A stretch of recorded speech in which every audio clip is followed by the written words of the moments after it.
And to piggyback off that, to transition a little bit, because you mentioned ego, and I know we spoke about ego before a while ago, but to kind of touch on it again, the idea of like how you can like, I feel like I said a lot of that is just based off ego and like expecting stuff from others when at the end of the day y'all two different fucking people. So it's like how would you say like how to even recognize your ego, how to tame it, and just speak on that in general. I mean, so ego identify different than men and women, right? Men, like everybody's born with an ego.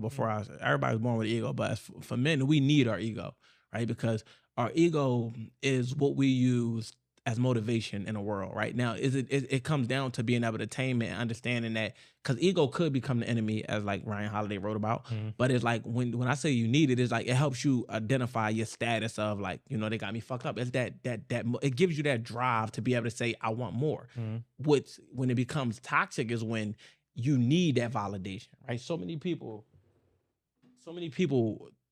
need that validation. So they have a weak ego, whereas though it has to be filled, right? Because it's one thing to use it for self reassurance. Like, yeah, you know what? I'm him. I'm that guy. I need that. And it feel good. You know what I mean? Especially if you're using it in a healthy way. Like if you want to be the best basketball player, there's nothing wrong with that. You want to be the fastest track runner, there's nothing wrong with that. You know what I mean? It's like whatever you use it to do to aid you and becoming successful, it's not, as long as it's not to the point where you demoralizing and like diminishing your character and your integrity and doing all these things that just like not right, you know what I mean, behind it. But when we think about ego in itself, is like ego is like it could be as fragile as a balloon, you know what I mean, if it's weak.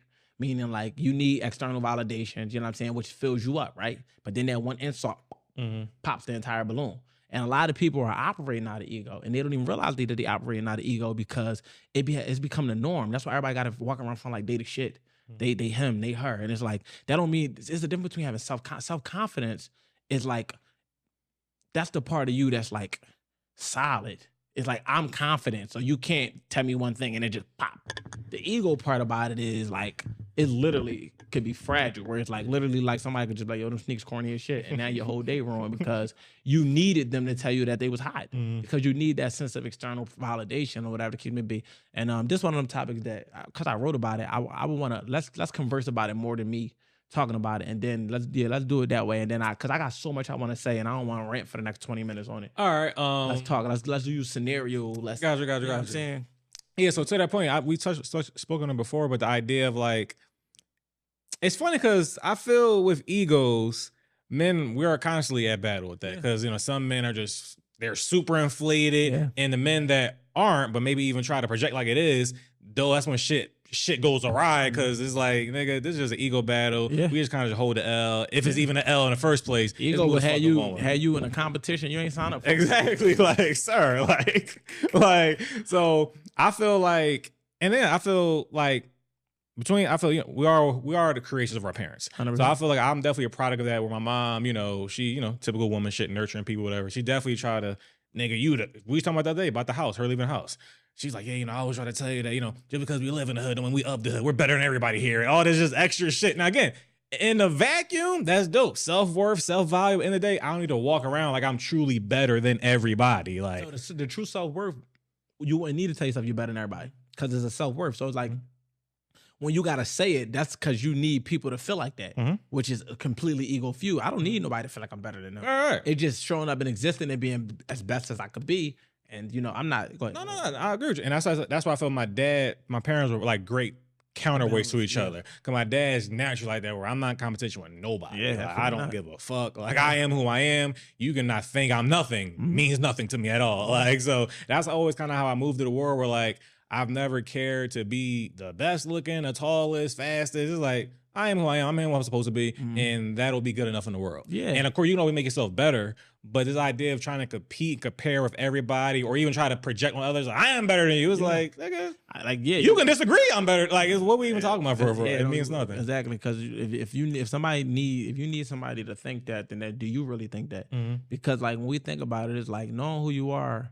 You know what I'm saying? It really prevents you from even needing that external validation. And I feel like people don't even understand how much empowering it is to just really just be so steadfast with themselves that you don't even need that external validation. Like, you don't need somebody to agree with you or disagree with you. You literally doing it because it's who you are and what you want, and which, man, we can get all into this. That should be crazy. And I was talking about this with somebody at my job, where they were saying like, a boss that we had at the time, she felt that he was intimidated by me actually. And I was like, that's such a weird concept because like I'm the type of person where if I come across someone that's a strong individual, someone that's skills, even shit they can do that I can't do, I'd rather lean or empower them. But no, let's be a great team together versus like, oh no, your skill set or strengths isn't it's making me insecure or I feel threatened. So now I'm gonna try to like demean or you'll be push surprised. Yeah, that's a natural thing for people to do. right. And it's like it's all just insecurity and ego. Whereas like I'm the type of person where anytime I see anybody with a certain strength, especially something I don't have, I'm empowering it. Yeah, like it's just like one thing I say we do, we as much as we joke and kid around and on hitting this platform,